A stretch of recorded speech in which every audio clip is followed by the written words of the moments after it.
My fiancée cheated on me with my brother on our engagement day, and my family justifies my brother's behavior. I broke up with them all and cut off contact with my family for 2 years.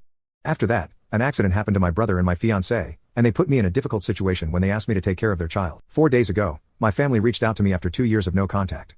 This all happened because my fiancée cheated on me with my brother on our engagement day, which resulted in a disaster, and I had to cut off all communication with them.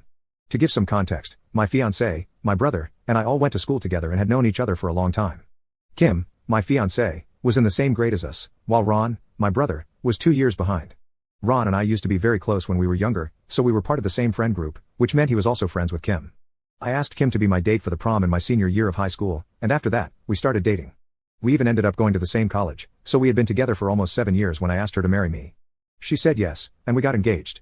I organized a party that same day, where only our families and a couple of close friends came in the evening to celebrate the big news before announcing it on social media.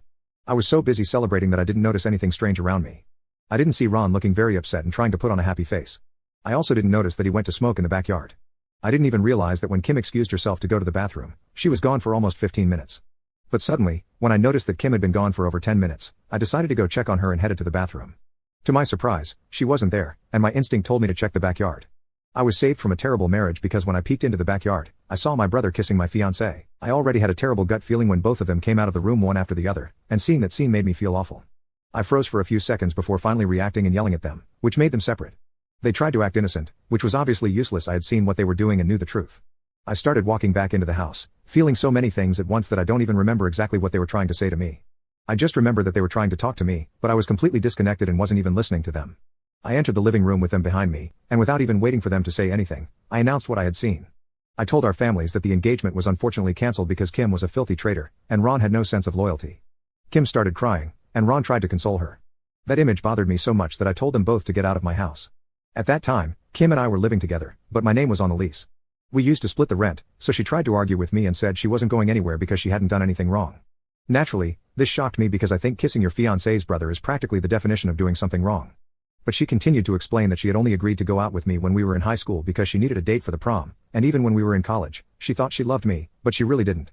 In the last few years, after we graduated, she realized that she had feelings for Ron, not me. Apparently, living with me made her realize that our relationship would never work because we were too different. She thought I was a workaholic who didn't know how to have fun and that I was too controlling and possessive. Honestly, I had no idea what she was talking about because I work normal hours and really don't prioritize work over my personal life. As for having fun, I don't even know what she means because, in my opinion, I'm pretty fun.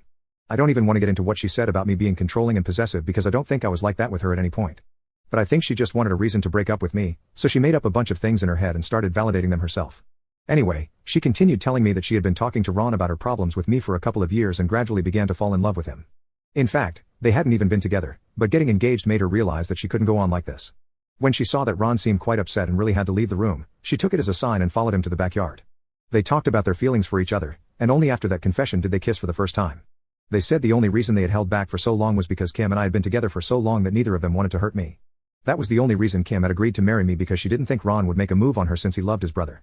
Ron had been thinking similarly, believing that maybe he never had a chance with Kim because she loved me so much, even though she constantly complained about me to him.